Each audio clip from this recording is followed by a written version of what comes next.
le ventre ballonné. Qu'est-ce que j'ai fait de différent pour que mon ventre reste plat? Deux changements que j'ai progressivement installés. Un changement comportemental, aussi un changement alimentaire où j'ai optimisé certains aliments. Comme vous le savez, mon alimentation n'est pas toujours parfaite, mais lorsque je me fais plaisir, ne serait-ce qu'avec une viennoiserie par exemple, je ne stresse pas.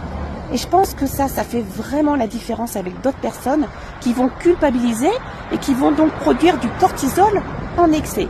Ensuite, je mange véritablement que lorsque j'ai faim. Lorsque je passe à table, mon ventre il est quasiment vide.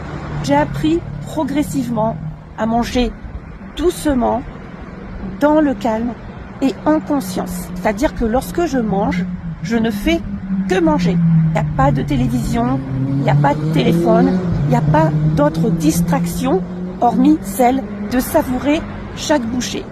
Je pense que cela contribue énormément au ventre plat puisqu'en fait je facilite ma digestion. J'ai optimisé mon alimentation en remplaçant certains aliments sains par d'autres. Par exemple, je ne mange plus de riz complet.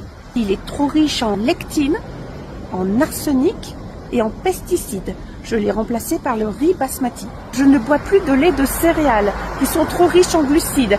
Remplacer le lait d'avoine par les laits des oléagineux qui sont plus gras mais meilleurs pour la santé, comme les laits d'amande et les laits de noisette. Je ne mange quasiment plus de fromage issus de la vache. Je les ai remplacés par les fromages de petits mammifères brebis chèvres bien affinés parce qu'ils sont moins inflammatoires car ils ne contiennent pas la fameuse caséine 1 qui est très inflammatoire, qu'on retrouve dans le lait de vache. Maintenant, lorsque je mange du cottage cheese, c'est sans lactose systématiquement.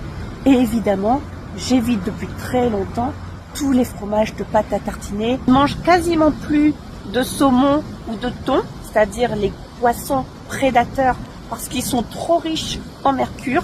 Et maintenant, systématiquement, j'opte pour les petits poissons gras, sardines, harengs, maquereaux et aussi la truite. Pour les œufs, j'ai toujours opté pour des œufs de qualité, de poules élevées en plein air. Ils sont plus riches en vitamines et en micronutriments.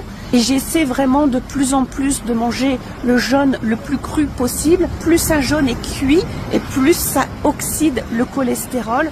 Donc les œufs, j'ai tendance à les consommer de plus en plus mollets pour garder le jaune cru. Alors autant lorsqu'on a 25, 35 ans, ce genre de détail n'a pas vraiment d'importance. Mais aujourd'hui, à plus de 50 ans, je pense que c'est justement ces détails qui vont faire toute la différence.